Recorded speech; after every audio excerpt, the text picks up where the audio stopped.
yesterday as Group E has already been solidified. We're coming down to the last two teams as they are looking for that one last slot for the Swiss stage. Yeah, both Insilu as well as Uhanar are the teams that we're playing today, and it will be a best of 5. And I got to tell you, Gideon, we've been here for a few days, and all the teams have really showed that they have stepped up.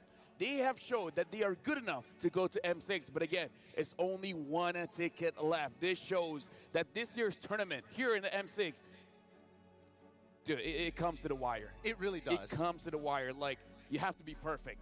It is tight. It is extremely, extremely tight. But as everything has been going around, keep in mind that we are experiencing the thrill of these games in real life at Kadia Gaming and Esports District. Every detail is a celebration of play and entertainment. So you can go check out at Kadia Gaming to check out what they're all about and even join their community. But speaking of which, you mentioned how close the line is amongst every single one of these teams. And I have to agree, I would have imagined that at least the Southeast Asian side of the world was going to be on top, but even so, we are seeing even Europe, even some of the teams that we don't expect, like China as well, looking to break through the surface. I mean, if this is an indicator of what will happen in M6, then I'm excited, man. Because in the Swiss stage as well, we'll be starting with a best of 1. This is the first time we'll be having a Swiss format, so the teams today in the wild card will set the momentum. And for you guys at home, fill your game with Hello Panda. Crunchy biscuits filled with creamy chocolate, the ultimate snack to keep you energized, level up your day, and visit Hello Panda's website for more. We're going to be eating this, I don't know, I feel like we should save our energy up to game number 2, game number 3. That's a good idea. Today is only one match. It's only a best of 5. We'll see how far that both teams can go. And looking at both teams, I got to say, Ulhanar, I feel like, in terms of emotions, they're very much emotional here. But before that, we also got to remind you guys, from the 18th of November all the way to the 29th of December, participate in the M6 Lucky Gift. Join the draw for a chance to win Claw's new Epic Skin, Challengers, Flare, and Beatrix's new M4 Epic Painted Skin, Light Seeker. Don't miss this rare opportunity to get Beatrix M4 exclusive and M4 Prime skins returning for a limited time. But yeah, both teams, I gotta tell you, Gideon, Insilio, they had a tough time in their groups, but I feel like Ulhanar, they were really pushed to the limits. They really were, and I feel like after yesterday's series, it feels like they should be on top of the world, right? Oh, yeah. That's the toughest hurdle that they've faced thus far, and based off of how Insilio has been playing, it feels like they should have a upper hand coming into this best of 5. My only worry is that Insilio, they play a very slow and controlled. I tried to put two and two together. Slow and controlled kind of way. However, we saw how Ulhanar, they have a various amount of play. Even having that Farsa in mid, where I still remember the days where Rosa brought it in M4, going up against Hayabusas, and the Farsa comes up on top. So we can definitely see that Ulhanar, if they really want to, they can pick up the pace. So Insilio, can they keep up? But for now, we got to recap the standings and see all the teams that were here in the wild card. In case you guys missed it, Group B, Insilio sits right on top with a game record of 5 wins and 3 losses, beating out RRQ Akira, Legion Esports, and as well as the Mongols. However, when we jump over to Group A, 2 big competitors, Ulfendar and Diangfeng Yaoguai, really pushing it to the limit with 6-1 score line for Ulfendar and Diangfeng Yaoguai at 5-3. Unfortunately for Geeking as well as Nightmare Esports, this group was brutal. Yeah, but again, looking at the score, it actually looks more closer. Ulhanar, in their entire group, they only lose once. If we look at Insilio, they lost 3 times. 2 times against RRQ Kira and 1 time against Legion Esports, if I remember correctly. And this does show that Insilio, they do have avenues that Ulhanar could probably exploit. Because between both teams, Ulhanar is the more experienced one, and Insilio is the new kid in the block. But now, again, just to show you guys, to make it official, this is today's schedule. It's just one match. It's a best of 5, the final ticket, the decider match, Ulfandar against Cecilio. Now, it's a good thing that it's a best of 5, because in a best of 3, after watching yesterday's performance, I feel like I couldn't get enough. I needed a little bit more, and also for these teams, a little bit more time to actually adapt, which is why I want to talk to you about the meta so far, as it's been evolving here at the wildcards. I don't know if it's purely a wildcard thing, or whether it's the most effective tactical advantage to gain in the drafting phase. So far, blue side has been looking a little underwhelming, red side has been looking better, but even so, you mentioned the Farsa as well. Is this the natural order of things? I really feel like why the second pick looks much stronger now is because before this, we have one clear strong hero, Suyo, Alpha, and the likes, Jushin. But now there's multiple ways to handle those first picks. I feel like with the final adjustment, with the change of HP, with the change of some items, including the Malefic Gun, Suyo got nerfed a little bit. This has made a lot more heroes more competitive all around. So now having 2 extra heroes first, and more importantly, that final pick gives the second pick a big advantage. Dude, this makes me excited for the next upcoming patch. Hopefully it doesn't come in the middle of I don't think so. I don't think so. I think we're sticking with this patch for a good amount of time here, because right now, at least with the Malefic Gun changes, it allows a lot more gold laners to be more viable. Bruno coming back.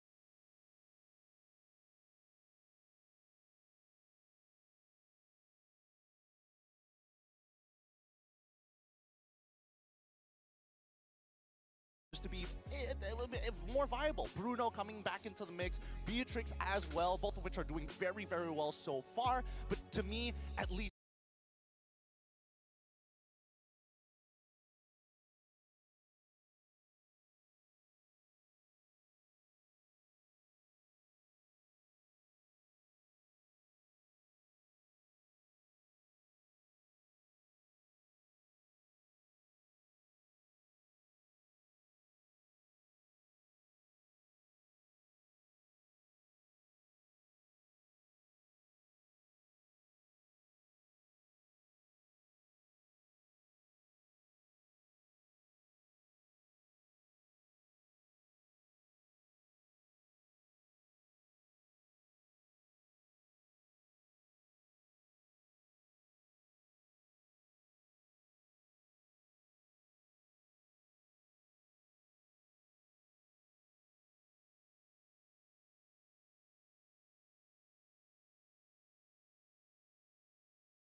I have a long story with Team Incilio, because I coached them on MCC Season 3 LAN final, and I've taught them some of the basic stuff of Mobile Legends. For now to see if they have learned something or not.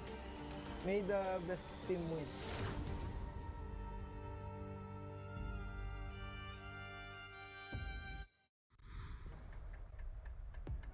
Honestly, there's a lot to unpack in that one video. We heard from both coaches, Coach Osprey as well as Coach G. Incilio, first time in Asia, first time here in the world stage, performing very, very well. And listening to what Coach Osprey said as well, they're not robots. They have feelings. And we saw TNZ breaking down in the game yesterday, like this is very emotional for both teams. It's high pressure, and I can definitely understand why. The game is pushing you even further than before, and honestly, some compositions don't actually work well towards the later stages of the game. So you can understand that it's either a do or die. It's not a, oh, we can let this go now. We can sacrifice it even more. It's crazy to think this is just the wild card. Yeah.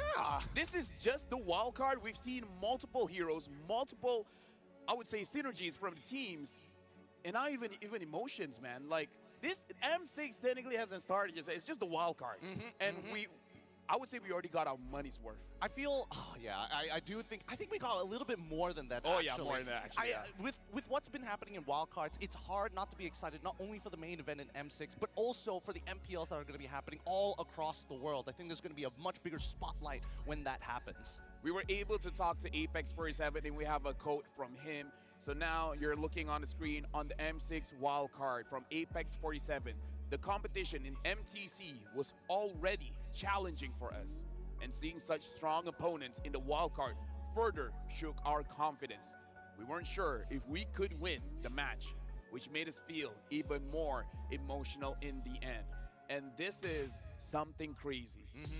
The pressure is so high, even the players will not know what the outcome is going to be. We've seen teams being very confident, like, yeah, we knew we were going to win in the first place, but now everyone's just like, I don't know, man. People, like, everyone from every region stepped up way faster than we could anticipate. I mean, there has been an acceleration in terms of competitiveness across the regions, but this is coming from an M representatives. He's been here for a while. They're the faces of Turkey. They're the faces of Turkey. And I mean, yes, their juniors in S2G used to be under them, but now overtaking them, it really is a wake-up call for all the veterans out there. You really got to be on top of your game before you're overtaken. Something that I gotta say, looking at how they've been performing, I'm very much excited to see how S2G can perform.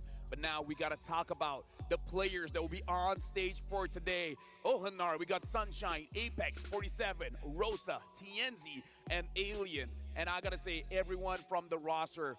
Again, we got to look at Rosa but TNZ as well. We see how emotional he is in the game. I want to see him bringing 200% here today. I don't know whether or not 200% is going to be enough, especially against their opponents, but I'm looking towards Sunshine's side, right? We know that they can play the earlier stages of the game, but when it drags out a little too long, the flexibility and the calls, you need to depend on your late game carry, and Sunshine is supposed to be that guy. And Apex 47 is the rock. They say when he shouts, they all get motivated. But now we got to look at Encilio, the new challengers here. We got Don't, Lovely, Reaper, Justinian, as well as Maniac. If we talk about Rosa, we got to talk about Reaper. Reaper has been making those plays, making the play of the day, the Kadea play of the day, no matter what hero he uses, either the Aurora, the Valentina. Heck, the Valentina looks like a Lu Yi. This guy is amazing. Really, really nasty stuff. We've seen him steal Lords and honestly make really crucial plays for his team to let them bounce back in a game that almost seems unwinnable. For me, my highlight, it's going to be Justinian. After yesterday, what we've saw and his micro mechanics, I think he's got what it takes to be part of some of the best junglers, but right now, it's about the play style of the team. It's too slow, and I think that his mechanics are wasted in these small opportunities. You don't see a lot of highlights, but again, Maniac, man, you got to look at Maniac, the way that he sets up, the way that he's a front line for the team. I got to say, he still hasn't shown the Arlet yet. The Arlet is one of his signatures. But that Thamos, man. Yeah. It's so tanky. I'm like, when are you going down? His timings on Vengeance, as well as popping the Thamos, all right at the perfect second, especially when he's in the middle of the fight. Really, he knows how to obtain attention. It's like he has a taunt without having an inbuilt kit taunt. Well, now going up against Ulhanar is going to be difficult for him. If he can actually execute it against them, then I gotta say he has probably made his mark and put a target on his back going to the Swiss stage. It's between these two teams, and this is one of those situations you could have wished more teams for the wild card can go to the Swiss stage, man. I feel like it's not just us, but after a few days spending time with the teams, it's like, oh, you want all of them to be here, you know? Hey, it's sounding like a growing attachment to these teams here. It's tough to see one of these teams not make it into the main event itself. And personally, for me, I'm looking as well, Maniac.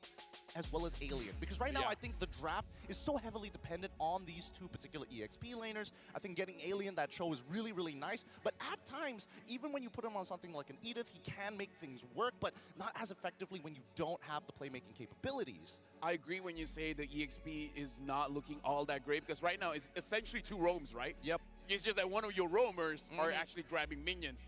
But now, we're going into the drafting phase in the decider match. Ulnar going up against Encilio. Best of 5. This will be the decider. Who goes to the M6 main stage? Encilio will be first pick. Ulnar will be second. Fanny, as well as Eve, has been banned out by Encilio. Ulnar banning out that Hilda, as well as the Jushin. It's going to be perma-banned here. Hilda is probably never going to see the light of day. Same goes for Jushin, Yves along those lines, the same as Fanny, but there's also one more. The chip has been either a give or a take. I know that Encilio doesn't heavily prioritize it as much, but we've seen Ulfandar first phase usually gets rid of it at the end. It's crazy, Gideon, but in a few hours, just a few hours, these teams can pick something new. Is to protect lives. I feel like Encilio had more time. Okay. Between them and Ulfandar, they had more time. So, not saying they were hiding strats, but maybe in a few hours after their game, up until today, maybe they picked up on the chip.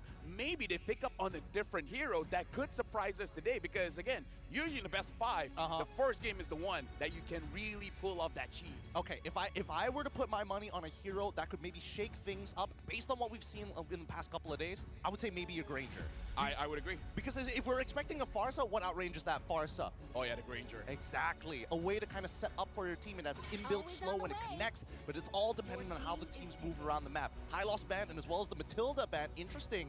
Chip, wide out in the open. Muscle of iron. I was about to say Gatot Kacha as well. Just with one pick, you're already challenging Rosa. I got a Gato Kacha. Do you dare to pick up the Farsa? Just with that one pick, you basically deny that pick. So now, Ulfandar is more looking at the likes of the Valentina, the Aurora, the Vexana. Nothing like a Farsa that the Gato Kacha can disrupt. I feel like the Valentina makes a lot of sense, but even more so, just get it out of the hands of Aphex 47. We've seen him hard carry games on a Rome Katon, doing so much more in that game itself that I think anybody can understand that taking it out of his hands is just more than enough. At this point, do they want to start threatening the jungle side? I feel like at this point, nothing is really set in stone. It's pretty flexible for Encilio, but instead, they're going to go with the initial flex pick and as well as lock in an early Harith. I feel like this Harith is more of a comfort because they're really looking at Bruno and Harith. Both these heroes control the gold lane so much, they ask for respect. They ask for the rotation from the opposing side to come to the lane. If not, the opposing gold laner is going to get bullied. And if I find it interesting, as we're looking at the wild cards, Suyo and Alpha, they're good picks, but they're not super prio at this point because the Nolan, Gideon, that Nolan has been a problem. And now the Suyo has been picked as well as the Bruno. We talk about Bruno, we talk about Harith, lane oppressors, and now the Louis picked up. But before that, we got a fun fact here. Harith boasts an impressive 89% win rate. 8 games, 8 wins in 9 games. That is a very good stat to follow. Honestly, I thought that maybe Bruno was a little bit closer in that particular section, but probably the frequency of Bruno being played does affect its overall win rate. Now, looking at the first 3 picks coming in from both sides, it's understandable that Osprey is like, okay, we got to get rid of the Vexana. Just chuck it out there. Something that's very much interesting. This hero is not in the meta, which kind of makes Louis a little bit stronger, where before it is, people pick up the Novaria for that vision to see where the Louis is coming from. Banning out the Vexana, I don't see a Novaria coming up, but now we got to think about what Ulfandar really wants. Because you only have 2 bans here for Encilio. They're banning out the Tigreal. They're not aiming for the jungler because there's so many that's still open. Even the Joy. We haven't talked about the Joy, but the Joy is impressively strong. Very, very good. I mean, people have mixed opinions about Joy because is it really an early game hero, but it definitely hits hard late, so maybe you punish it in the early, but at the same time, it's got enough base damage to stop it. So I think that it's undecided and requires a little bit more testing, and especially with a high-stakes match, I don't think they're going to touch it just yet. Yeah. So right now, I feel like, based on the game so far in the wild card, Ulfanar might really want that Nolan. So I really want to see if Incilio respects that or ban out the Alpha, or just like, we can't predict it. We're not going to let either of those go. And the Sigil, by the way, indicates that they probably think that this Cho is going to the hands of Alien. I think it's a good read, because most of the time we do see Alien being the main guy who picks up the Cho. Throughout the past couple of years, yeah, 90% of the time, actually. Incilio, on the other hand, after getting rid of the Tigreal, you think they're going to go for another support ban? I mean, they've already pinched it so hard at this point. And Matilda. Matilda's already banned on the Ulfandar side. You are fencing a cluster. Interesting. Ooh. Phoveus is still open, to be fair. Yeah, that's true, that's true. Ulfanar right now, they already have the gold leaner as well as the mid. I feel like with the bans, you're not fooling anyone where this show is going, so it won't be that punishing to pick up your jungler right now. But if they want to keep this up, then you know, maybe pick up the roamer / EXP here. It looks like they're showing in Hayabusa. One of the heroes that we haven't talked about, but honestly, Hayabusa, in terms of games so far, whether it ranked games or professional play, has been very, very impressive, especially in the games that Hilda is not present. Yeah, I mean, especially with no early game disruption, it makes sense that you want to be able to snipe the back line. They could go for the Khalid, but it felt like Incilio was setting up for the Phoveus in the first place, right? They've already locked in the Gatot, so they only can decide. Oh, Arlet as well as Valentina. Arlet getting picked up here as well as the Valentina. I gotta say, a lot of mid-range damage as well as crowd control here from Incilio. Looking at their draft, they want to fight. They have the capability to fight. It's quite even when it comes to the damage as well as crowd control. And right now, in terms of catching the back line, Ulfanar, they have a lot of options here.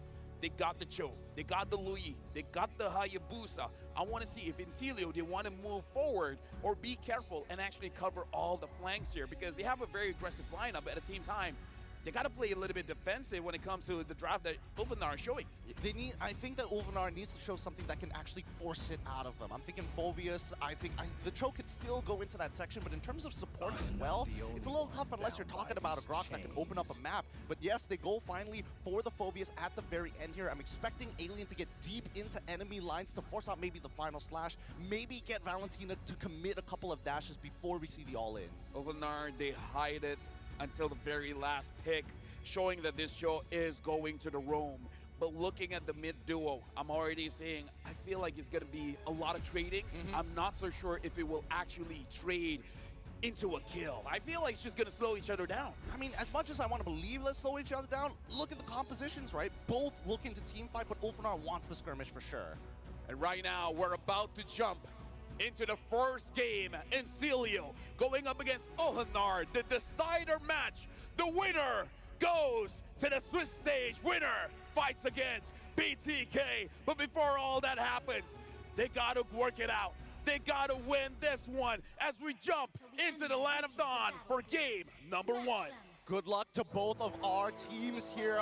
This is going to be a best of 5 to remember here at the finals of the wild cards. A Swiss stage slot open for one of them. Incilio on the blue side up against Ulfhundar on the red. Justinian going to be starting on his purple buff with TNZ on his orange. Same side of the map, probably heading towards the gold. Yeah, so far every rotation, not a lot of variety here. Everyone starts on that EXP and then moving towards that gold. We heard from Zia from BTK that here it looks like a lot of people are fighting for that gold crab, and really it's just about getting that first item, especially on your jungler. Whether it be a War Axe, whether it be a Hunter Strike, it's very much impactful for you guys as well in terms of impact from the 18th of November to the 29th of December. Make sure you guys complete all active tasks to reach level 75. A lot of goodies are for you guys at home. Claws Battle Emote, M6 Glory, Avatar Border, Baxia's Battle Emote, Special Skin, Baxia Dauntless Shield for free, and much, much more. Early engagement here. Kenzi's going to hit 4. We're expecting first blood to happen, but Apex 47 has to play a strong game. Good Shunpo to minimize the damage, but Tenzi not using the Oki Shadow Kill. This is what I was looking at when I'm looking at the mid duo. They have a lot of poke. They have a lot of way to deal the damage, but not really a way to execute, not a way to finish it up. So I feel like both teams, they're just going to be slowing each other down, poking damage here and there. Do you think there's an opportunity for TNZ to go for the Sky Piercer this time? I know that's not his favorite item to go for, and I know that he generally likes to play a little bit more for the damage in the later stages of the game rather than that execute threshold. Something tells me after what happened yesterday, TNZ was very emotional. I feel like for the first game, he wants to get momentum. He wants to get his confidence. So I feel like he's going for a more standard build, and if he feels more confident as the series goes on, then he'll build Skypiercer. Hold on, Apex 47 already chunking out Justinian, so with just 10% of his HP, this should be all the final slash, hitting 2 with a flicker, and now Alien gets into the middle of the fight. Rosa is able to secure the turtle in time. His first blood, a cheap 10Z goes down with the help of the Valentina. Perfect Purify from Reaper to deny Alien the chase. Well, that in a way answers your question. I kind of feel like Skypiercer maybe not for this game. Wait a little bit for him to get more confident, but it's a good thing that Rosa was able to secure that turtle. But for me personally, 1 kill for 1 turtle, I would call that an even trade. I wouldn't say either or has won that one. Yeah, so far we haven't seen much of momentum really being generated. It's still a 50-50 at this point of time. I'm trying to see whether the side lanes are generating any kind of effects. If not, some show of dominance. But the fact that we see that Maniac was able to actually keep up with Alien in that fight, I think that the EXP is more evenly matched than I thought. Yeah, and looking at the lane bullies, both Harif as well as Bruno, they're playing very safe. If you're looking at a minimap, they're playing around the bushes a little bit more. They're really not showing their face because they basically want to ask who wants to make the first move. It kind of feels like the EXP and gold rotations Exactly. have kind of been burst, right? Now they're going to be a lot more chill in the gold lane when it used to be highly just push it out, rotate towards mid, get that second wave, and then come back. Right now, honestly, between both teams, I feel like Incilio does have the better opportunity to set something up because even though Alien will rotate faster compared to Maniac, once Maniac has that flicker, he can initiate something. Compared to the phobias of Alien, he can initiate, but in a way, he will put himself in so much danger that it might not look good. Well, to be fair, Incilio does have the better quote-unquote counter-engage, right? I think that Ulfandar, if they want to generate momentum, their execution must be clean, but we haven't seen a sudden rotation, right? The diversion hasn't been deployed yet by Rosa. Yeah, I feel like this is more about waiting for those items because they want to make sure that if they go for something, they actually have enough damage. And Reaper took a lot of damage. Flicker. Nicely done by Apex 47, making sure that he's not wasting any time. Also getting the Purify out of Reaper as well. Yep, and now the turtle is looking very good for Ulhanar. Lovely, taking quite a bit of damage. He's trying his best here. Maniac can technically push Apex 47 back, but he's not the priority target. It looks like they want to focus on TNZ for now. Give up this neutral objective. Incilio will not be able to control the space. Yeah, but right now it's a very big advantage for Ulhanar because they got 2 turtles. They were able to get first blood, and now it's on Incilio if they want to fight back. Justinian is going to get hit first, but Alien is always part of these neutral fights. Rosa considering options to send his team and deploy them, but they can't read where exactly Incilio is going to be. I feel like now that the Enchanted Talisman has been built by Rosa, it feels battle ready. Now if you want to go for a fight, he can really set up for his yin-yang reaction to make sure that he can actually lock people in. Opening up the map here, already using his quad shadows, and Lovely is going to expose all 3 members coming in for Ultimate. Final Flash coming through from Alien's side. GOA is going to be deployed, but no! It gets canceled just in time. Alien is able to flicker out of there, sending another one. Shunpo, oh, it still clips him at the very end. Apex 47 might just be going down, and the yin-yang reaction comes out too late. Unfortunately, we can see the damage is not there yet. TNT just got the Hunter Strike, and now he wants to go on Reaper, but the Shadow did not connect onto him. So now we can see Incilio does do a little bit more damage, either just better targeting or better placement. Either ways, right now, I feel like it's still 50-50 for both teams. Neither Gideon is really taking the risk here. Both teams, it looks like they want to fight for Lord. It's like a gentleman's agreement. Let's get our items and see who has the better mid game. It's an arms race, right? Build up as many items as possible. Ooh, Apex 47 trying to open up the map here with the help of Alien. Sunshine is nearby. I don't know if he wants to be part of this. Final Slash comes out to Alien's side. He's going to be going down so fast, and Don't is able to secure the kill. That's actually huge for Incilio. Huge, and a mistake coming in from Alien. He wanted to open the map. He wanted to get vision. Apex 47 could do it. He has a lot of dashes. The Phobias, however, doesn't have a lot. Now 1v1. Oh, the Oki Shadow kill comes on through, and TNC plays it perfect, making sure that he's not utilizing that last Shadow. GOA is already be coming out, kicked underneath the turret. Final Slash unable to bail him out, and Apex 47 gets to live. And 2 separate fights, both top side of the map and the bottom side of the map, both have been won by Ulhanar, and now Incilio. They're looking like they want to have more aggression here, looking at Don't, doing quite a lot of damage onto Sunshine. Oh, they spot him out! Maniac is going to get locked down here. Nothing he can do. Can't even throw out the final slash in time. Everything is won by Olhandar here. They got a kill, they got a turtle, and now they got to take some objectives here. They got to take structures down to have more control of the jungle. This is where you try to slow down Justinian, Reaper, as well as Lovely. Okay, do you think that invading the jungle is more important than the structural damage? Because Structure better. structures are better? Especially the mid. Especially the mid, because here we go. The first diversion coming up for the side for Incilio. GOA is going to be coming out towards Little Wanderer's side, and Alien is deep in the mix. Don't is trying to get on out of there. Revitalize already used, and Alien goes down once again as the mid-tier 1 collapses. Hey, I would say that's worth it, man. Oh, but now, it's going to be knocked up. Sunshine with no Purify is in a lot of trouble. The way the dragon goes straight onto Arlon. Sunshine ends up trading out regardless as Don't hits his second item power spike. that was good reaction coming in from Incilio, making sure that Olhandar don't get things for free. Yes. They still have 1.3k goal lead ahead, but in this state of the game, it's still manageable. The fact that Incilio is showing that they can fight back is good. Apex 47 going to get taunted up here as another tier 1 on the top side going to fall into the hands of Incilio. That Phantom Tax is going to be really important here for Incilio if they want to still maintain some form of aggression against Ulfandar when the Lord ends up coming around. I looked at the items, and so far, everyone is even Stevens, especially TNZ as well as Justinian. Even though Justinian is 2-1 and 2, TNZ is 1-1 and 1, and both having 2 items, working on the third one. So far, looking at a power scale here, both are looking very, very good, especially if we look at Incilio having more than enough damage to take down Alien, to take down Apex 47, but Alien's got to calm down a little bit, because if he overextends too much, you're going to get to the point of the game where Alien is very, very much needed for those neutral objectives like the Lord. If he keeps on having this kind of habit, it might be more difficult for Ulhandar to establish proper map control. Well, I mean, that kind of depends, right? I feel like him going and slowing down his opponents when they are trading structures is a very good idea if he survives. He is going to eventually build up to a Thunderbelt anyway, so he wants to get involved.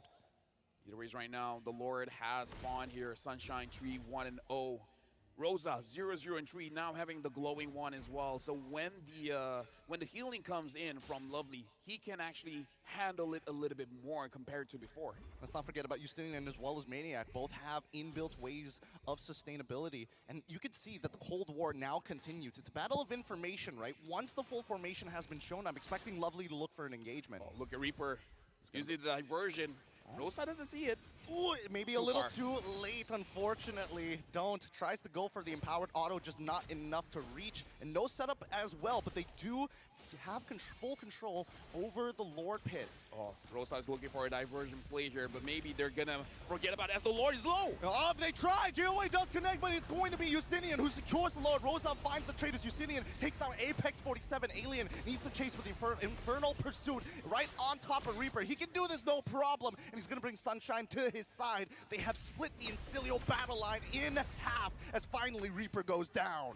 Good news, bad news. Incilio got the Lord. Bad news, they almost got wiped out. Even Justinian was zoned away by the Louis, by the mid laner, man. It's tough. It's tough. I mean, Justinian's not building any MR. That yin-yang reaction is lethal to him.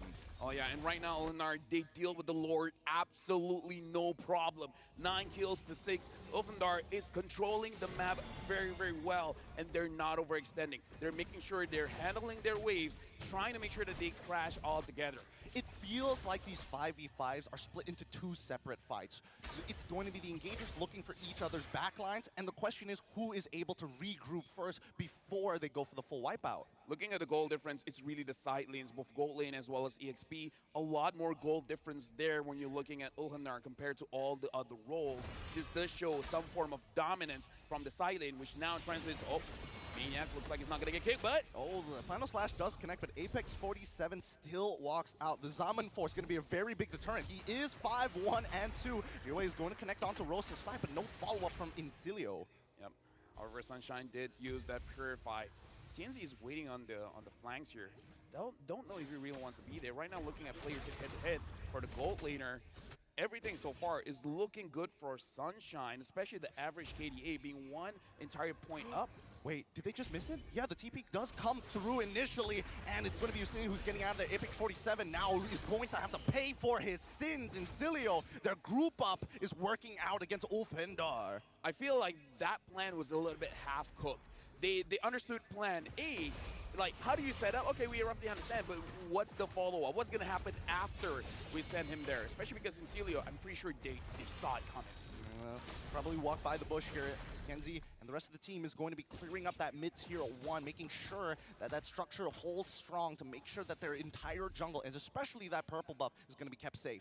Despite having 3,000 gold lead, Incilio is actually holding their own very, very well. Looking at the items here, looking at Dawn, especially Bruno, having the Haas Claw, Berserker Fury, as well as the Malefic Gun, makes it so that he can join the fight and he's able to make sure that he can deal damage safely.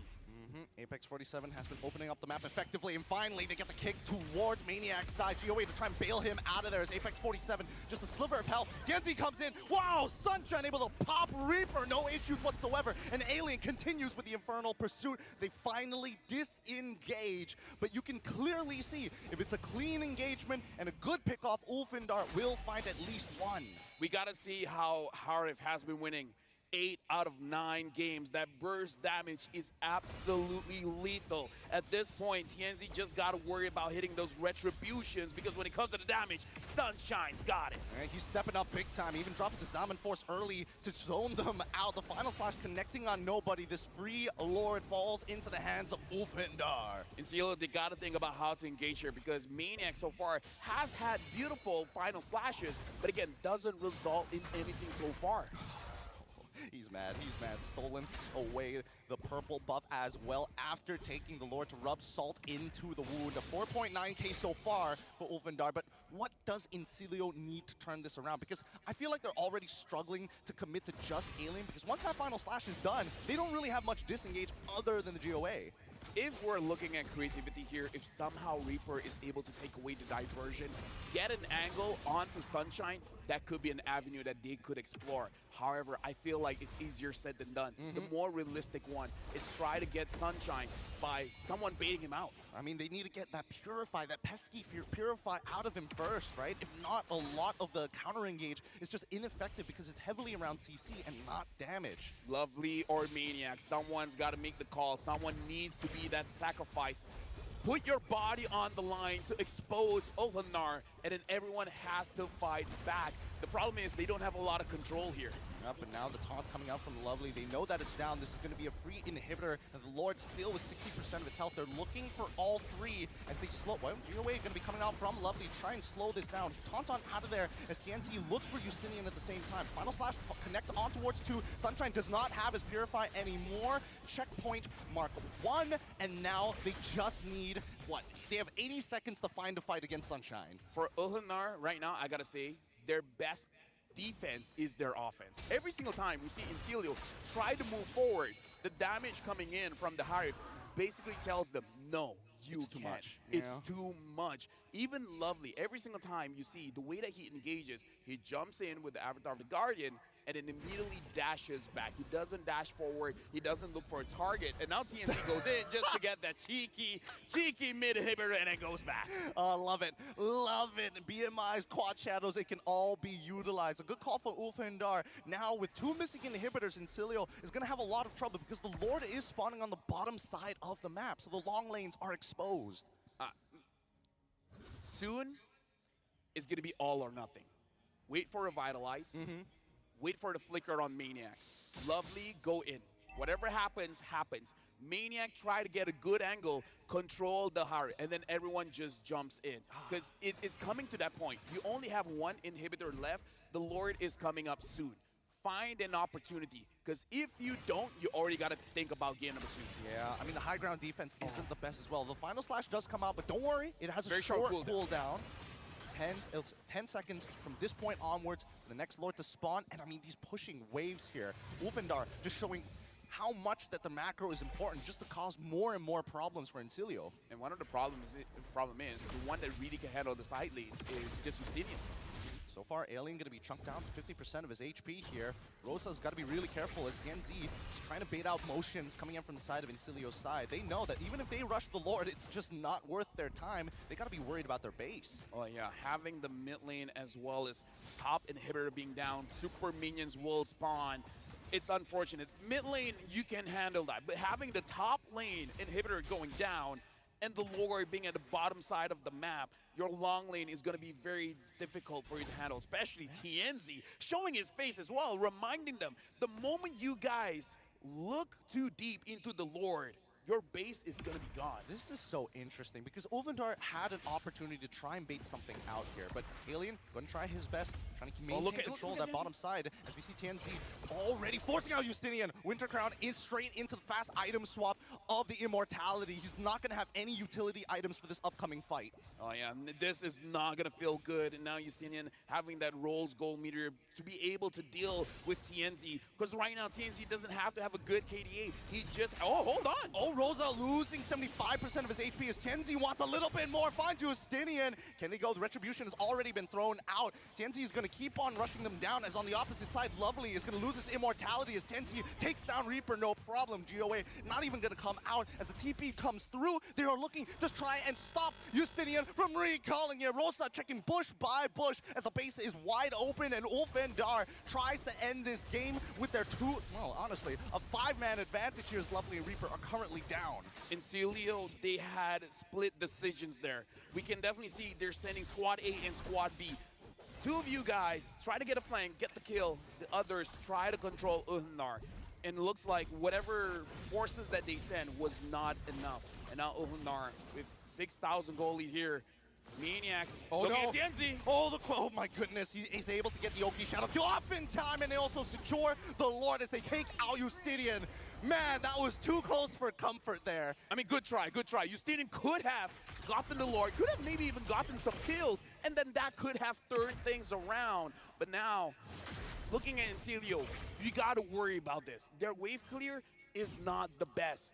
And Ulfendar, they have shown that they can initiate the fights a little bit better, especially with that choke. Haven't you noticed that both of these teams, a lot of it is just feinting their opponent, right? Look on this side, we're trying to take down your front line, but instantly attacking your back line. I mean, we've seen it so many times, but it happens so often in Wildcard compared to MPLs where we've seen them kind of brute force their way through. Okay, looks like an instant replay will happen, but we gotta look at the base here because the base, the Lord is coming in, but no. Looking at the base. Thanks, Zipper, as they're already in. GOA is going to come through. Revitalize not going to be enough as the damage is more than what he can take. And Sunshine is just cutting through the front line, jumping in the back line with the help of the Salmon Force. They go straight for the base, but they're running out of minions to work with. Apex 47 still pummeling the Crystal as Ulfendar take game 1. And taking it with confidence. They are forcing the fights. They are able to out-damage Incilio. Incilio saw what happened in game number 1, and now it's on them to respond. Are they gonna let Ulfendar to essentially get match point, or will they equalize it? I mean, they have to try and equalize it here. I think that Incilio definitely understand that their composition didn't have that high ground defense that they were hoping for. It's definitely looking towards mid-game to power spike against them, but it's a little too tough, right? I mean, we saw what happened, especially once those structures started to fall. That's when you expect to see Ulfendar speed up the game. In game number 1, we can see Ulfendar, they have the willingness to pick up the Harif very, very early, understanding that it could probably fight against the Bruno, but we see that basically it's a dead lane. Nothing really happens there. It's just farming, no form of aggression. So in a way, they've already showed a little bit of their hand. They want to win at least the gold lane to ensure that the game doesn't go out of control. But also, I'm noticing that at least for Ulfendar, the way that they're managing specifically the Lord, they're looking for these fights more often than taking the advantage of that extra, you know, the empowered minions, the Lord itself, to get structural damage against their opponents. They're looking for something that's a little bit more permanent as the game goes on. It's very interesting that we saw Reaper using the Valentina to try to use the diversion against Ulfendar, but it doesn't really work out. I kind of feel like going up against Louis, if you have a little bit more range, it makes it much more easier for you to have that poke damage, because in terms of control, I gotta say, having damage from long range, either coming from your marksman or your mid laner, having both would really help you get control of the map, because your tanks, your EXP laners, they can open up the map for sure, but if the damage doesn't get to the target, it kind of doesn't matter. And I think, you know, the worst part about it is you never really want to open up a bush, but standing side by side to your tank, because that could go terribly wrong with you really, really quick. But let's look at the post-game item build here real quick. Walk me through this, LaFell, because again, I'm noticing specifically from Sunshine, he loves doing this. Sells his boots eventually, and then goes straight into the Lightning Truncheon to have that extra bit of burst. I mean, it's not just burst, but also the splash damage as well. I feel like the splash damage really helps out Ulhanar to make sure that Rosa feels like Rosa is doing much more damage, because sometimes you just need that a little bit more. And the thing is, even if you get a kill, it's fine. As long as you're pushing your opponents away from the neutral objectives, it's all good. Because look at how Sunshine plays. Very, very aggressively. The moment he sees someone, either he's going for a turret, either he's going for a lord, he opens up the Zaman Force, immediately throwing out all the damage. Basically, he's playing this gold lane like an EXP. It's a good way of looking at it, actually. But notice that Alien not even bothering to go for the Thunderbelt, right? It feels like he wants to rotate out of the map rather than just interact with the Arlet most of the time, building full tank. Despite that, he's still doing relevant damage. I feel like he understands his job in this game. It's not really to apply pressure when it comes to the damage or even the slow. It's just to be a nuisance. I just want to be in between all of you so that you don't pay attention to Sunshine or Rosa. And I gotta say, that worked out really, really well, because Bruno, you can only hit one guy. Yep. And if that guy takes a long time to be taken down, more often than not, the Bruno is gonna go down first. So I feel like not going for the Thunderbelt, going straight on to pure defense, making it difficult for the Bruno to kill him, that's a good choice. Yeah, and even in his emblems, right, taking the Brave Swipe, very, very good idea. And despite all of that, look at his damage, 41 in comparison to Maniac at 29, and honestly keeping pretty close to a full damage Suyo as well. Yeah, looking at Sunshine and Rosa as well, doing close, identical damage here, both really showing up. And considering that Sunshine is a single target hero, though having that Lightning Truncheon makes you feel like he has a little bit more AoE than he really has, really is impressive on this Hierarchy, where Rosa can attack 4 or 5 people at the same time. I think that as this game is going to progress, I need to pay attention to both Apex 47 as well as Lovely. It feels like Lovely is trying to mirror Apex 47's movements so far, and I gotta give to him. His Cho was real nice, opening up the maps and almost guaranteeing Maniac to throw out that final slash. Now we gotta look at the MVP of this game. The first game of this best of 5 is going over to Sunshine. 70,000 total damage, 8-2 and 4. His own flavor, having that Lightning Truncheon, just to make sure that there's some splash damage whenever he does dash in and deals those enhanced basic attacks. I mean, he's doing a really great job here, and he's really doubling down on that initial burst. But what is the adaptation specifically for Incilio as they move on to game number 2? I kind of feel like now you got to really focus on, if you're going to get some good poke onto the mid, some kind of finisher. You got to take them down instantly. So something a little bit more proactive coming in from Lovely. But now we're going to look at the highlights here first and look at how Sunshine, even though he was the one that got ganked, he was the one that got the kills. And I feel like that really threw an anchor inside of Incilio's plan. It's like, we want to take down Sunshine, but how? We came to him and we gave him kills. That's not the plan, guys. Yeah, it's never the plan. You never want that to happen, especially on a gold laner who scales like Harith. It's really tough, because I feel like even Justinian trying to look for these angles onto Sunshine, majority of the time, the problem is that, hey, he's got Purify. If we break that Purify, next thing you know, Apex 47 shows up with a third hit of G Kundo into a Flicker Drea the Dragon combo. Honestly, if we rewind back, look at the game. We talked about the difference in gold. Where was it? It was the gold and the EXP. If you look at the mid trio, it's more or less even. So if I was Incilio, I would attack that mid trio. Lovely so far. My personal, how do I say this? The way that I look at him, he's good at helping out his team, but he's not good at engaging. He's not the kind of player to use a Tigreal. He's the kind of player that uses a Matilda, someone that ensures that his team survives, not really a player that engages the fight. That's kind of interesting, because again, Enchanter style supports other than Matilda, don't really feel that nice. Like Rafaela feels even worse now, only because yes, I mean obviously the movement speed is great, but Amazing. her base HP so low. You die so easily. 2 hits are gone. Yeah, like they got to figure something out because so far I'm looking at his hard engaging tanks hasn't been performing that well as compared to everything else. Maniac so far hasn't been performing with those front lines, but this time it looks like he wants to be the setter, where perhaps in Celio they're trying out a style that they're not used to by having the roam as well as the EXP to start a fight when they're really good at kiting away from fights. Yeah, it's like the difference in their personality and the hero that they're using. But by the way, guys, for you guys at home, discover the beating heart of Kadia City, the gaming and esports district, the world's first real-life gaming hub and a beacon of gaming culture. Thank you very much, Kadia Gaming, for supporting M6 and the Wildcard. And unleash unmatched gaming performance with the ROG Phone 9 Pro, a mobile masterpiece that seamlessly blends high-power gaming with a sleek, modern aesthetic. So good. Every single time that we see it, we expect to see the best out of our players. But to fuel our players, obviously, we're going to have to shout out Hello Panda. Fuel your game with Hello Panda. Crunchy biscuit filled with creamy chocolate, the ultimate snack to keep you energized. Level up your day and visit Hello Panda's website for more. By the way, they've also got multiple flavors. Oh yeah, so far, every one of them hits hard. Going back into the game, I kind of feel like figure out how you play and draft around it, where it's kind of like they're going for the meta, but the meta doesn't really suit them.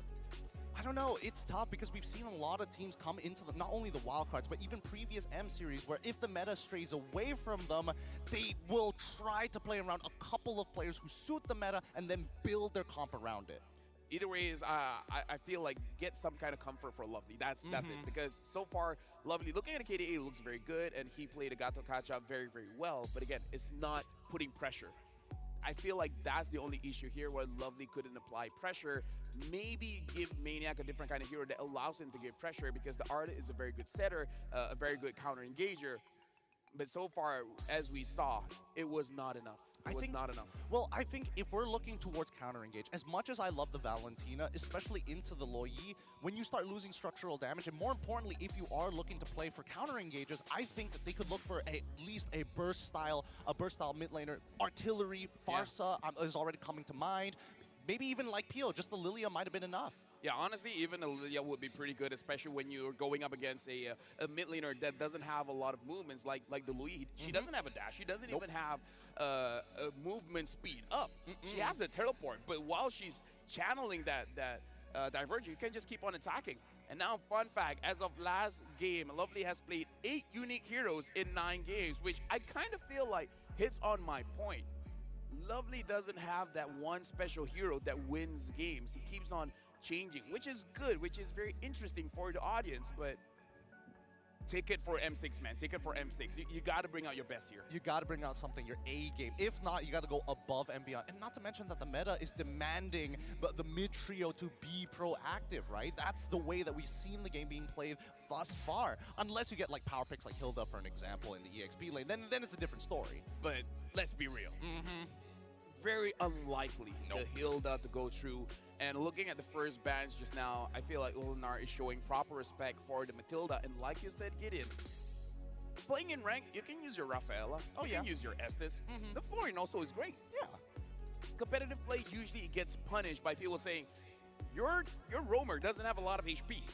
We can do enough damage by just our mid or just by our jungler to take you down. And the problem with healer composition is, without the healer, the comp breaks apart. And I think even so, the early game is kind of interesting because even if you're playing a healer comp, what do they do in the early game? You babysit a lane, you choose one guy and be like, yeah, I'm going to play around you, and try to force enough pressure to that side of the map to make your opponents respond to it. I think that right now, a lot of heroes can clear waves very effectively, even underneath their turret, that it makes it a little less valuable. Now we're jumping straight into draft of game number 2. This game, if Ulhanar wins, it will put a lot of pressure on Encilio. And again, this is their first rodeo here. We don't know how well they handle the pressure. Encilio is going to be first pick again. Ulhanar will be the second, banning out the Fanny, the Eve, as well as the Lu Yi. Ulhanar banning out the Hilda, the Jushin, and I'm guessing the Matilda here. Yeah, that probably would make sense. I don't see Ulfandar really changing up the drafts too much. If it works, Always don't on the fix way. it, right? At this Your point, team here we is go. It's picking. going to be the Matilda as expected. First pick coming in from Incilio. This needs to be a big one. And I'm thinking like maybe Cho might be the way to go. But for who? I'm just not sure if the Cho is Lovely's kind of hero. If Maniac can use it, then yeah, take it away. Don't let Apex 47 or Alien to pick up that hero. Because so far, the Cho has been a mainstay for all the teams here. The Khalid was not shown in game number 1. I wonder if that's going to be a consideration here. Is picking. They first pick the Valentina, which is very interesting because if you have a Valentina, your roamer has to be incredibly aggressive. And now the Hylos gets picked up. It's going to be much more difficult for the Valentina to move forward and actually deal poke damage. All right, at least they have access to Glorious Pathway, and then they follow it up with the Cho as well, just to keep things flexible here. Most likely going to go into the EXP once more, but that does give the opportunity for Incilio to actually pick up a Phoveus of their own. At Or least Harith. then. Oh yeah, or even the Harith. Actually, you know what? Take both. Yeah. Harith, Phoveus, and then because the jungler is open, right? You can take anything here. There's only 2 bans. You don't have to worry about it too much unless they really want to play around their jungler. Yeah. Like the Nolan, you just want to speed things up a little bit. Because at this point, you have to consider that Ulhanar is probably thinking the next pick is going to be a Bruno or a Harith. And then if Incilio doesn't pick it up, probably going to get banned. Maybe. I do think that there has been a lot. They're straying away from Alpha a lot, and I think the playstyle of Alpha is actually very effective for Incilio against Ulfandar because it's very much, oh, I have early damage, so therefore I can start stealing your outside camps and then force movements across the map because of it. Now Ulhanar, they have a choice if they do want to play the Bruno and they pick up the Bruno. Because one OG way to deal with the Harith is having something like a Melissa. But again, the Melissa, we're still unsure where she stands in the meta right now. So looking at the draft here, Ulhanar already has a very tanky composition here, having the high loss, having the Cho as well. And Celio showing up a lot of magic damage, even from Gatakacha doing a lot of magic damage. So they need a very carry-heavy jungler inside, well, in the jungle, of course. I'm still thinking of Alpha here going up against the high loss. And Ulhanar, they're showing respect against Maniac. Maniac is good with that front line. Take away the front lines. It's a really good idea here because at the end of the day, Thamos is just the Swiss Army knife of the EXP lane. He doesn't have any bad matchups. He generally is supposed to dominate the early game no matter what matchup he's put into, and that pressure alone is going to force you to say, hey, I have to outscale you first before I can do anything. Right now, 3 mid laners have been banned out by Coach G. Wow. The Eve, the Luyi, as well as the Farsa. Only one more option. Aurora, Vexana, those are the options that he can put through. And I kind of feel like both Aurora and Vexana will be able to do well against the lineup of Incilio. But hey, Rosa can go 180 degrees and then pick up, I don't know, something like a Gord. Tarizla. Tarizla mid. I'll never forget that. Never forget that. Tigreal going to be the follow-up ban as the final ban for the side of Ulfandar. We look back at Incilio. Oh, fast ban here, actually. Straight for the Hayabusa. Does that mean he's going to play lane? TNZ lane? Oh, that is going to be very, very interesting here. Looking at the draft, I don't know, man. Lane going up against Bruno is going to be quite tough unless you can shut down the Bruno early. Because once the Bruno already has 2 items, the House Claw as well as the Berserker Fury, he can manage turn it himself. around. Yeah, he can turn things around. I'm thinking deep. Maybe an Amon, something a little crazy. I mean, if they want a distribution of damage. Don't go crazy. Alpha. Alpha. Don't go crazy, right? All right. Alpha can deal against the high loss. I just got to breathe. I just got to breathe here. Don't go crazy. Like, you still can engage. But so far, we haven't seen a lot of alphas. Wow. Okay. Wait, what I say, like, he doesn't care. He can pick up whatever. Kagura was not in my list. No, it's not in my bingo book. It really isn't, but I think this is one of the few, I'll get into it later. First, let's go to the fun fact, because Maniac was originally the gold laner of the squad in MCC Season 3 until they recruited Don't from PSG. Yeah, we lightly touched upon it earlier, but looks like the Alpha is not going to be the pickup here. They pick up the Suyo. I'm still a little bit torn about this Kagura. I love the Kagura. Arlie picked up, so essentially Incilio has the same lineup here, except instead of a Bruno, they have a Harith. So they they believe in their comp, Gideon. Oh, yeah. Maybe it's just the execution. I think so. I do think that the Kagura into the Valentina matchup is kind of nice, though, because Kagura bullies the Valentina out of the lane a majority of the time. Longer range, yeah. And let's not forget, the supports didn't really get too involved in the mid lane as often. They're very much roaming across the map, so it's left to be that 1v1 in short periods of time, 10-second bursts. You know what? Here in the wild card, the decider match, we get to see a unique peek up here of the Kagura. This is very exciting because you will ask, is this strictly because of the Valentina? Or is this a secret tech that they know that can counteract maybe against a Harry, maybe against a Gaton? Like, what is the hidden interaction here? I feel like as long as Harith is aware... Oh, a Joy too? All right, let's spice things up here for the side of Ulfindar. Two extremely unique picks here. We haven't seen TNC just touch that Joy just yet, but again, with the Kagura, I think this could be interesting, right? Because they can technically swap places. You can go for the backline very, very easily. We were talking about how this meta is all about bursts. Joy is very bursty. Oh, yeah. Bruno is very bursty. So good. Dude, even the Kagura is very bursty. I expect Genius Wands to be built here. Oh, yeah. Like, right now, Ulfindar, they have a lot of options. They can go to the back line with the jungler as well as the mid. But if the front line is causing problems, you got the Bruno, man. Something about football. It hurts. It hurts. Let's start making our way into the land of Dawn for game number 2. For those just tuning in, the current score is 1-0 in favor of Ulfindar. We are hoping to see maybe a 2-0, if not an equalization from Incilio. Yep, this Kagura matchup is definitely going to be one to watch. It could make or break the team, right? Because so far, looking at Incilio, they kept their draft. They know that this draft can be executed well. Maybe in game number 1, they were just unlucky. Game number 2 will probably be the decider whether this draft works for them or not. Yeah, and let's not forget, at least for Kagura, there is some inbuilt purifies, right? So even if it does get caught by Lovely, there's a very easy way for Rosa to get out of these fights because he feels like Rosa's getting hard targeted between the first 1 minute to 6 minutes in the game. If you guys log into the game, you guys will see a lot of active tasks are online right now. Make sure you guys get to level 75 in the M6 pass to make sure you get all of the goodies, but now Alien is taking a lot of damage. Oh boy, Alien still gets his Jiku no back up just in time after proxying that wave. He can go for an early recall if he wants to, unless he's got his regenerate, which I don't think he has. But again, Rosa just being kept in check here by both Lovely and as well as Reaper. Again, I gotta say, Ulfindar, their idea is slowing them down because look at how Alien is proxying the wave, is slowing down Maniac to make sure that he doesn't get out of his lane quickly, and Rosa just poking them out, just having vision on Lovely as well as Reaper, make sure that they don't get any kind of rotations in. Essentially, letting Sunshine and Dawn to have an active 1v1. Yeah, but even so, right?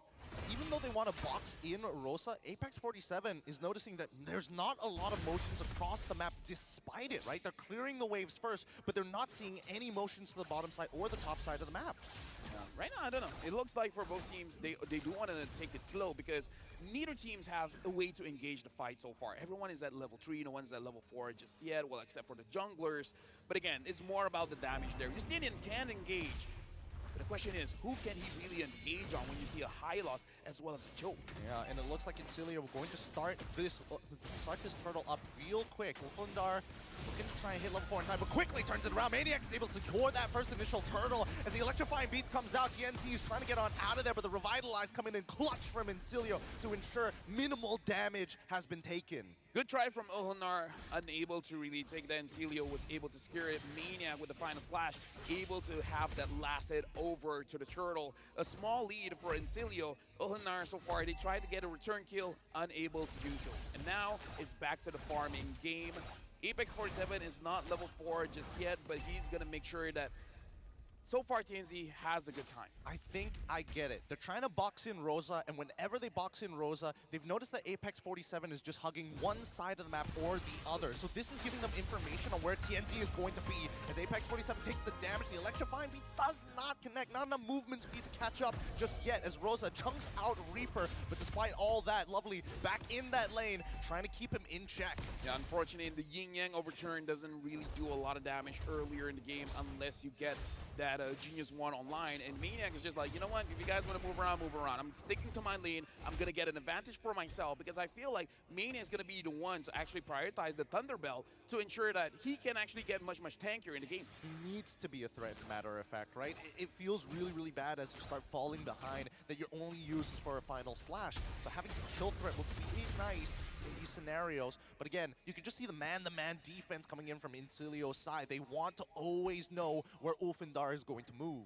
Looking at the itemization here, it looks like Rosa is actually probably going to go for the Glowing Wand, and TNZ is going for the Starlium Scythe. Alien is prepping for a kick here.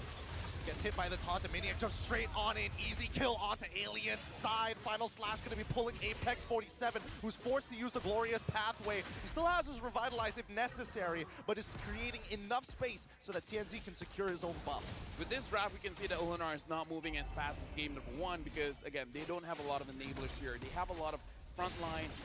If the kick happened from Alien, if he got the way of the Dragon, perhaps they could do something about it because the damage from TNZ should be good now. But the damage from Rosa, it's more about control than damage at this point. Let's see whether or not... Oh, final slash almost connecting, but not close enough. And despite all of that, the EXP side of the map has been left. They want to take early positionings here on that top side, expecting the dive. Lovely. Still slowing down Apex 47 as they control the top side here. Ulfindar, what is their response? Don't already having the Starlium Scythe, so it's going to hit a little bit harder now. Looking at the gold lead here, 1.7k gold lead for Incilio. Definitely having the better early game, but I gotta say, Gideon, it doesn't look like they're grabbing a lot of advantage. They're getting kills, they're getting neutral objectives, but if you're looking at the map as a whole, they don't have a lot of priority. Oh, well, in terms of priority, don't push it up pretty far. Loses 50% of his health, but is able to, at least regenerate himself back up to a healthy amount. But you can tell, I think that Incilio, they're not pressing the advantage because they're waiting for Don't to scale. I think once he hits 3 items, that's when they start to pop. Look at the rotation here. Both teams are using the same rotation, where 5 minutes in, the EXP laner will start moving with the team, and you leave your jungler to finish the jungle camps as well as the EXP camps, trying to accelerate both Justinian as well as TNZ. Both teams are using the same rotation here. Yeah, understandably so as well. Maniac trying to just steal away camps just to make sure that they can try and slow Ulfindar over. They're maintaining their 1.5k lead for now, but we're waiting for it in the next 30 seconds for when the neutral objective actually spawns is when we should expect a team fight.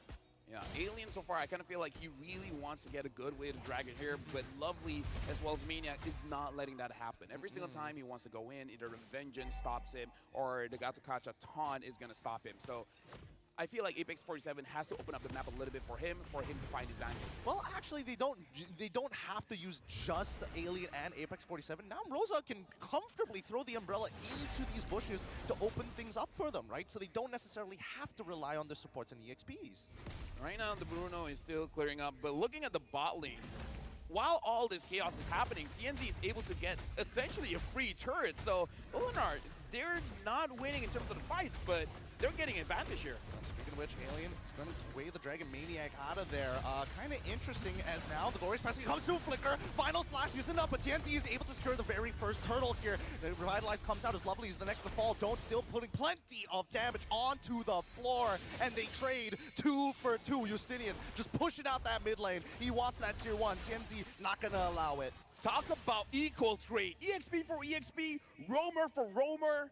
Overall, I would still say it's good for Ulnar because, again, they got the turret, they got the turtle, and the kill went over to TNZ. The assist went over to TNZ. Right now looking like he wants the second item to be Blood Wings and just completed it right now. That Blood Wings already done. When are we expecting to see, at least for this Kagura, to actually make that big play, right? That hold on. Final slash is going to be coming through towards Alien side. Apex 47 is watching this, and Rosa, good ult, but doesn't do enough damage. He's able to hit 3 targets. This could be potentially dangerous in the later stages of the game. Yeah, right now, this Kagura is more utility than damage. We know eventually the Kagura will be an amazing threat, but so far, especially with first item being that glowing wand, really is just about poking people out, reducing their healing, their shields, and as well just free poking damage. So again, Rosa is just slowing them down. Rosa is not the star of the show. The star of the show is going to be TNZ as well as Sunshine. Later on, after 3 items, maybe even 4 items, that's where Rosa starts to shine, and that's where Don't really has to be a little bit careful because he can dash around, but a good time Yin Yang overturn can probably deal enough damage where not enough to kill, but close enough. Well, hold on, Justinian might be in some trouble here. TNZ, if the walk-on out of there with the help of the extra movement speed from the electrifying beats. Let's make a couple of comparisons, because right now, Rosa, not the same level as Reaper, but TNZ is actually 2 levels ahead of Justinian. Almost 1,000 gold in fact as well, so, oh, hold on, a kick by Alien, not gonna do anything with it. Looks like no one was close enough for that, but now the Lord is here, and he doesn't have the Weird Dragon for a good 40 seconds. I mean, Incilio, they know that this cooldown is currently online for Alien. They could look to utilize that pressure, that lack of ult, that lack of resources, start pushing up and set. Ooh, it's trying to set for this Lord. I think they want a team fight as well. They don't really want to be the first ones on this Lord. Looking at the top wave here, Alien does not have the Weird Dragon. Oh! Engagement on towards Apex 47 final slash to almost guarantee it. The Revitalize ain't enough as the backline gets attacked. TNZ chasing Justinian. GOA gonna come on through, but TNZ with the help of the Temporal able to quickly take him out and chase him down. TNZ is so fast and not enough crowd control here, or point and click crowd control, making it hard for him to actually catch. And now Sunshine, he's aiming for the turrets, unable to get top. It's okay, I'll take him in. Oh my god, TNZ dealing so much damage here. Cutting through them like butter, but he's got to be careful of Don't, able to dash away just in time. And that's Ulfindar finding a 2.1k lead, and they should be able to get this Lord. If Sunshine had the Malefic gun at that point, he probably would have had enough range to get the kill. And now TNZ, the Holy Crystal, you would assume he did enough damage. He was like, it doesn't feel like enough. I need more. I need more. Look at that. He is getting his cooldowns off so fast. Level 15, super short cooldowns. I don't know. How is Incilio supposed to handle this, right? Because Lovely not only has to worry about, hey, maybe I need to cut off the back line. I need to make sure that Alien doesn't get that space. Mainly Apex 47 opening those bushes. But at the same time, do you hold that taunt just for TNZ? I would say yes. I would say yes, because you gotta split the job. Someone's got to be in front, someone's got to be behind, and I kind of feel like Lovely has to stay in the back lines and let Maniac handle the front lines. But at this point, I feel like neither can handle either. Oh, I mean, I felt like there could have been a punish there towards Lovely's side. They've got plenty of damage here, but Don't just got the Holy Crystal. Now, the barriers are going to expose. Oh, hey, there actually wasn't a minion there. Unfortunate. Tier 2 gonna collapse. Yeah, either way, right now, Ulfindar is still clearly in the lead. And wow, I didn't thought that would happen. I didn't know that Rosa actually did a lot of damage. Like a significant amount more damage as well. It's not like a 2,000 difference. This is a 7,000 difference. Yeah, and Maniac is actually quite up there as well. Sunshine as well as TNZ. Though, to be fair, TNZ is immediately going to that back line and just bursting them down while Rosa is poking anyone. Front line, back line, really doesn't matter. If you're a minion, you're also going to get taken out. I mean, to be fair, the past 4 minutes, he's just been farming like his jungle and the bottom side. The final slash comes on through super words. Apex 47, reaction, no trying to get into Justinian side. They disengage, and they're hoping for the best here. Nobody goes down just yet. Here comes TNZ, but he's not going to dive deeper than that. The problem with game number 1's higher than game number 2, we see that Don't doesn't deal enough damage just yet, even though he has the Holy Crystal. And this is a very, very concerning Gideon, because the front line, the Apex 47 on this high loss, absorbing as much as he can, and Alien is open. Alien is free, Rosa is free, Sunshine is free. Game number 1, game number 2, the damage dealers of Ulfindar is having free space. Look at Apex 47, absorbing 71,000 damage. Oh, and speaking of which, he's finally going to go down. Caster's Curse at its finest as Rosa tries to chunk out Reaper, finds him with the help of TNZ, going into that backline. Don't the next to fall! A double, looking for a triple. TNZ shows how it's done as Rosa steals away that triple. I mean, usually the decider match, you'd be a little bit kinder to your teammates. Like, oh, you got a chance for a Maniac, go for it. But it's like, nah, fam. Not even on the decider match will I let you have that Maniac. Exactly. And you can definitely see that TNZ's like, all right, you want to steal that away? No worries, I'll take one more. As Justinian, oh my god, where did his health go? Tries to burst him down. TNZ's absorbing the waves, but unfortunately, it's not enough. The minions just not there. Maybe discipline issue there. They should have cleared the minions as fast as they can, use everything to actually push their minions inside the base, and they might have been able to end it there.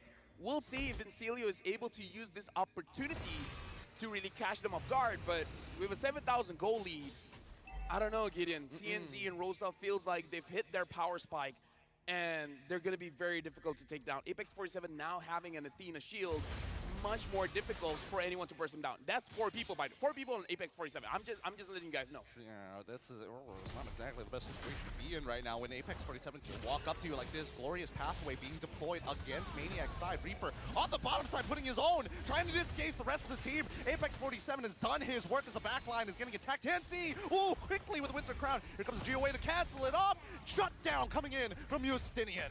Yep, TNC clearly made a mistake, understood his objective, get don't. But his electrifying beat is about to go off, and he continued to chase after Justinian, which, you know, in hindsight, it looked bad. In the moment, I can understand he had enough damage, and Justinian was looking very juicy, right? If he was able to get that, free Lord. But now, he is taken down, and Incilio has a chance to actually get the Lord here. A bit of an overheat coming in from Ulfendar's side, but Incilio needs to make sure they control this side of the map. Glorious pathway is out. Reaper might be in some trouble. Rosa finding Justinian on the bottom side, and now he's left alone against Stone, who bursts him down in trade. This is getting a little dicey here. Oh, no, they gotta slow down. They're making mistakes here. You gotta understand that kills aren't everything in this game, where certain kills put you at a very vulnerable situation. TNZ has done that, Rosa has done that. They're clearly in the position to have an end game angle. If they keep trading kills for kills when it's 40 minutes in the game, that could be the game changer. Oh, speaking of game changer, oh my goodness, the final slash, no flicker just yet. TNZ looking to try and blast them down. Glorious pathway has already been deployed, but Alien unfortunately caught out of position. No flicker to save his life. GOA is going to be coming down. TNZ looking to secure it. Don't! He missed us! Retribution! No way! Apex 47 looking to chase them down as Sunshine finds one back. This has just saved the game for Incilio as they bought themselves an extra 3 minutes. I feel like I'm not the only one here, Gideon, but Ulfendar is clearly making mistakes. They're getting a little too comfortable here. They thought they had a huge lead going for them, and to be fair, they do. They did. They did. From 7,000, now 3,000. 4,000 difference there. That hurt. That one hurt. Oh, TNZ just retributed a little too early there. Just a little bit. Oh, so unfortunate. But now with this game dragging out, it allows Incilio to actually scale. Don't have some real damage now. Final Slash going to come through on towards Apex 47's side, but Sunshine just making sure, hey, you better not walk up too close. Oh, look at Don't! And Don't! He gets blasted! 1.7k damage! Alien goes for the way. The Dragon Reaper is able to purify out of that. Delay the fight, take down the Lords, clear the waves. Yep, Sunshine so far has his head in the game. 4-0-6. Hasn't made a mistake so far. And now Don't overheated as well. He saw an opportunity, he went for it, but again, you're from behind. You gotta take your chances. 19 seconds for him to recover. Should be enough for them to defend the base and maybe get something against Ulfendar. Worldy's already thrown out. GOA comes through. Final Slash to push Apex 47 underneath the turret. No minions, nothing. He has to move forward. His glorious pathway is through. TNZ tries to get a trade back. Unable to find it. Lovely. Still alive here. Ulfendar forced back once again, trading one for nothing. Good defenses so far by Incilio, making sure that there's really no angle for them to go in. And you can see Ulfendar, this is one possibly two crucial mistakes. They're starting to feel a little bit desperate. They're forcing the fights where if you look at the angle, it doesn't look right. The minions weren't there, they're forcing it in. What they want to do is kill them before the minions arrive to get a very clear end. But again, execution-wise, maybe not everyone is on the same page. I think the goals are correct. I think the main issue is that they don't consider the cost of which they throw themselves in. Yes, they find Don't, they take out Don't, but they end up giving themselves on over. Ideally, you want to always have a positive trade against your opponent, and I think that Ulfendar, unfortunately, is willing to throw everything at the wall to guarantee their goal. Let me just say for Don't as well, he's taking a risk here, Gideon. He's going for full damage. The only defensive item he has is the Blood Wings. Oh. So, I don't know, not a Winter Crown, not an Immortality. So, is this a dump the boots angle? I feel like sooner or later it will be. Dump the boots, maybe get an Immortality, have enough gold for that Winter as well to possibly outplay something. So far, Rosa is opening the map very, very well. Looking at the items here, having the Wishing Lantern as well as the Divine Glaive able to deal quite a lot of damage, but so far hasn't had a critical yin-yang overturn. Oh, here comes Maniac. Does he have his flicker? Yes, he does. It's going to be the GOA that's missed, pushing TNZ away. But now, here comes the angle. They have so much space to run them down. Glorious pathway from behind this time. Rosa blast the backline. Alien secures the kill on Justinian. And now TNC with the electrifying beats is going to find Reaper as they run them down one by one. Sunshine with the double in Rosa for another slain as they wipe the floor with Incilio. And with this, Ulhanar has clearly won game number 2, and now they're at match point. One more win away to secure their ticket to the main stage at M6. Oh my goodness, did you see the face on Apex 47 at that last sequence? He's smiling, he's probably telling off the players, hey, we're overheating a little bit. Calm down, cool off, we can make this easy. They made it in time. Woo. They were able to calm down at a very crucial point, and they caught the mistake from Incilio, where they really wanted TNZ, and TNZ was the bait. Glorious pathway coming in, cutting the exit. Justinian was the first to go. Everyone else followed suit. Oh boy, that was an interesting game to watch at the very least, but we need to see a little bit more coming in from Incilio. They're really good at punishing the mistakes from their opponent, but so far, in terms of quote-unquote proactiveness, we haven't really seen it despite having full mid-lane control. Right now, we got to talk about the possibility of the decider match being a clear 3-0 here, because Ulhanar, so far, even with mistakes, is not enough for Incilio to capitalize and get a win for themselves. So if Incilio wants to do it, they need to pull off an impressive reverse sweep, which I don't know if that's possible. That's very rare. I mean, unless they got to get under the skin of Ulfandar right now. They need to tilt them somehow. I mean, that's pretty much the only way. We've seen Ulfandar overheat in some of these scenarios. You got to look a little bit passive and docile to make them overextend. Yeah, either way is amazing game from Ulhanar, and we saw the same draft in game number 1 and game number 2 for Incilio. The final, possibly the final game, is going to be the decider. Will they try this draft again, or will they switch things up, where we saw even Ulhanar, they were the ones that are willing to switch things up this time, bringing in the Joy as well as the Kagura. Kagura won them the game. I'm not so sure if it's the most impactful one, you know? Yeah, I feel your sentiment here. Let's look at the post-game just to double confirm. We could be wrong. I mean, the numbers don't lie here. Yeah, looking at all the itemizations here, in case anyone is curious on the itemization for Rosa on this Kagura, looks like the old build of building the Genius One is not here. Goes for the glowing one, and I believe the second item is the Wishing Lantern, and then going for the Divine Glaive, and last but not least, the Holy Crystal. Not even opting for a Blood Wings, because in this entire game, he didn't feel threatened at all. Untouched. Untouched. I think you can understand why, right? You double down on the damage, you get your fourth item being that Wishing Lantern, so now you have the raw stats to proc the Wishing Lantern every time you throw out the Umbrella. Yeah, I'm actually looking at the damage dealt here, and yeah, honestly, pretty high by Rosa as well, but understanding that it's probably coming in from mostly poke damage.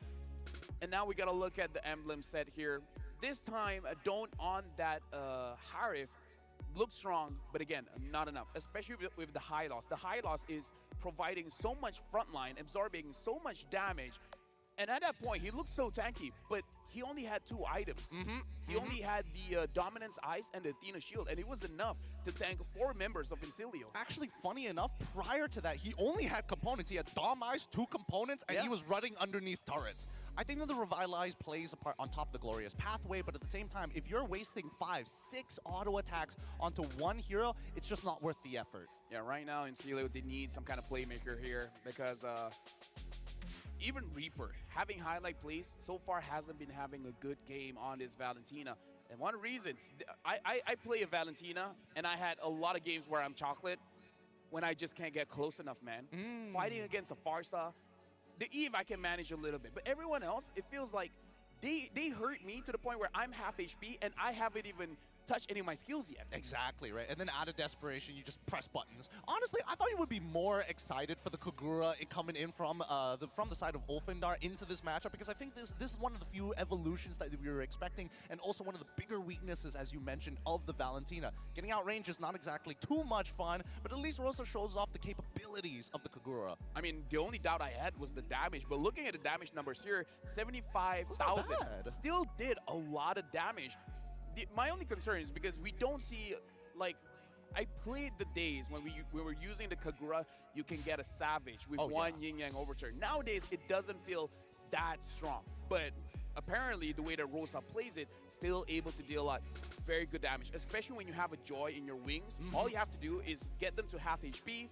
The rest, electrifying beats can handle it. There's also a very good combination with the Joy, right? If you're able to collect more than 2 people, 3 people with the Yin Yang pull, then at least the electrifying beats can effectively hit everybody all at once. But give it up for our MVP, Sunshine, the only person who was like, I'm not going to overheat this time. I'm just like, that's not me.